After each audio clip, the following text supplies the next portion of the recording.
Now to the disruption rail blockades are having in this country. A second day of talks is underway in BC between government leaders and some hereditary chiefs. At issue is a dispute over a natural gas pipeline running through Wet'suwet'en territory. A resolution there could lead to the blockades elsewhere coming down.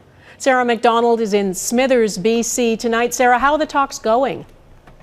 Donna, we are told progress is being made behind these closed doors, where a select group of Indigenous leaders, lawyers, and government officials entered into a second day of talks this morning, ready for constructive and, at times, difficult dialogue.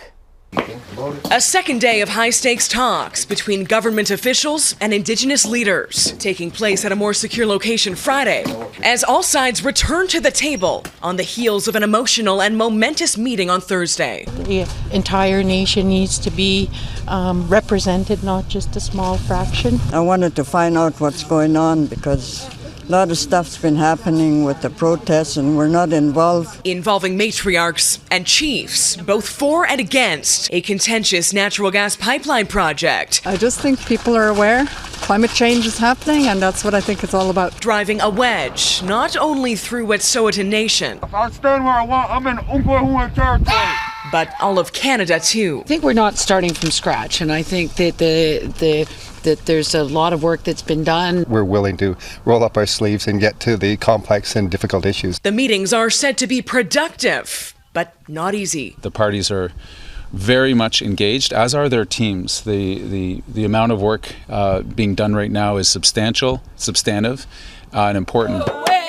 And especially so for the Wet'suwet'en people, feeling the impact of an internal complex dispute dividing this powerful nation. Where they're putting a pipeline is, that's where our fish spawn. And I don't know how our community is going to take it when there's no more fish.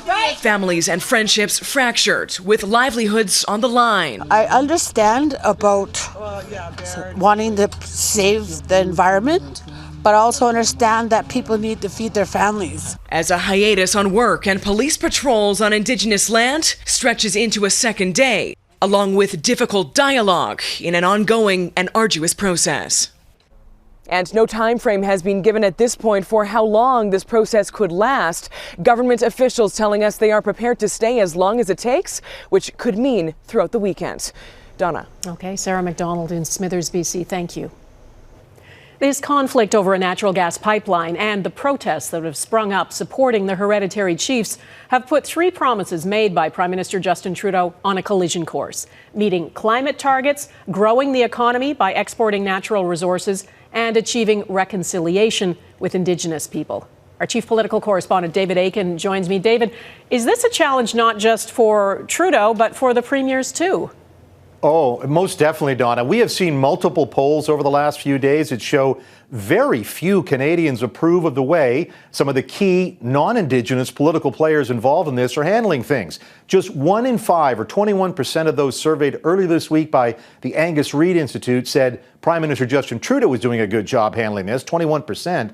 It's about as bad for some premiers. Just 18% approve of the way BC's John Horgan was handling the crisis. Just 15% said Ontario's Doug Ford was doing a good job handling the blockade crisis in his province.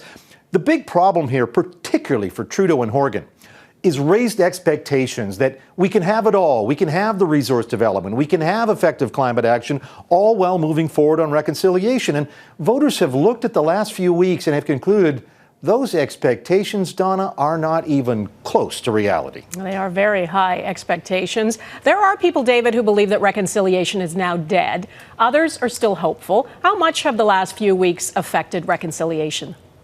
Well, I don't think it's dead, but I think it is definitely going to be much more difficult to achieve. I mean, even within Indigenous communities themselves, we have seen fractures over reconciliation. We have some Indigenous leaders who've been saying these blockades are an overreaction that will set back the task of reconciliation. Of course, it's a task that succeeds only if there is goodwill on all sides.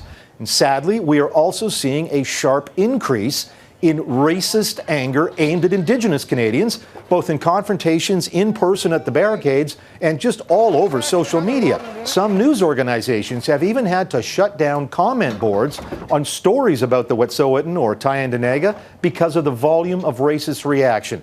The bottom line, A whopping 80% of Canadians now say these blockades are damaging the relationship between Indigenous peoples and other Canadians. Reconciliation is going to be tough, Donna. So much work to do. David Akin in Ottawa, thanks.